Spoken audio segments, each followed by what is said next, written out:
श्री कुंज बिहारी श्री हरिदास।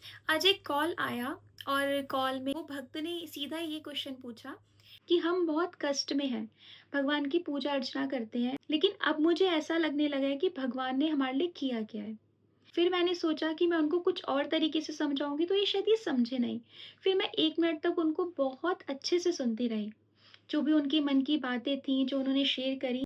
उसके बाद मैंने उनको ये चीज़ बोली कि पहले तो आप ये सुनो कि भगवान ने भगवान बनने के लिए क्या किया।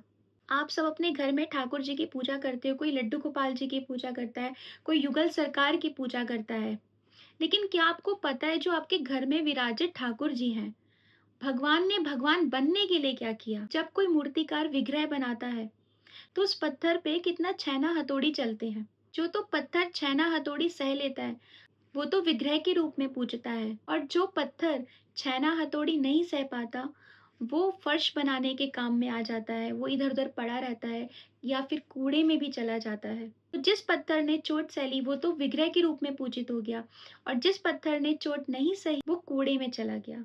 सबसे पहले आप अगर जाएंगे देखेंगे लड्डू गोपाल जी कैसे बनते हैं, युगल सरकार कैसे बनते हैं। धातु को लेकर आते हैं, फिर उसको तपाते हैं, उसको आकार देते हैं, उसको घिसते हैं। उसके बाद युगल सरकार और लड्डू गोपाल जी तैयार होते हैं। जो आपके घर में सेवित ठाकुर जी हैं, उन्होंने भी आपकी सेवा स्वीकार करने के लिए कितना कष्ट सहा। वो जो आपके घर में युगल सरकार है, लड्डू गोपाल जी हैं, जिनकी आप बहुत चाव से सेवा करते हो, जिन्हें आप अपना मित्र मानते हो, अपना पुत्र मानते हो, अपना सखा मानते हो, अलग अलग भाव में पूजा करते हो, अलग अलग भाव में उन्हें भजते हो, तो उन्होंने भी आपकी सेवा स्वीकार करने के लिए, आपका संबंध स्वीकार करने के लिए कितना कष्ट सहा, शायद आपको इस बात का अंदाजा भी नहीं है। और कितने आसानी से हम उनके ऊपर सवाल कर देते हैं कि भगवान ने हमारे लिए क्या किया।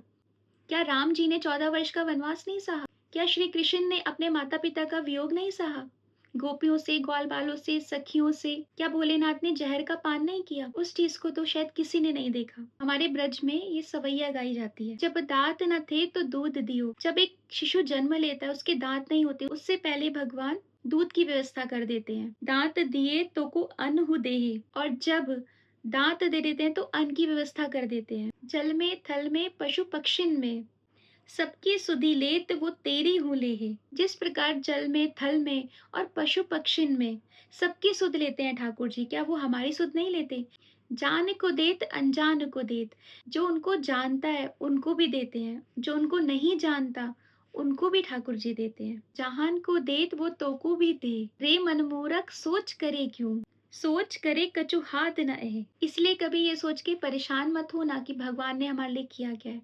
उससे पहले जितना हमें दिया, क्या हमारी वो सामर्थ्य थी? फिर भी ठाकुर जी ने बहुत कुछ दिया। फिर भी आपको इस बात का अफसोस होता है, मुझे वो चीज नहीं मिली जो सबको मिली। तो मैं आपसे एक बात कहूंगी, रख हौसला वो मंजर भी आएगा, प्यासे के पास खुद चलकर समुंदर भी आएगा। थक कर ना बैठ ए मंजिल के मुसाफिर, मंजिल भी मिलेगी और मिलने का मजा भी आएगा।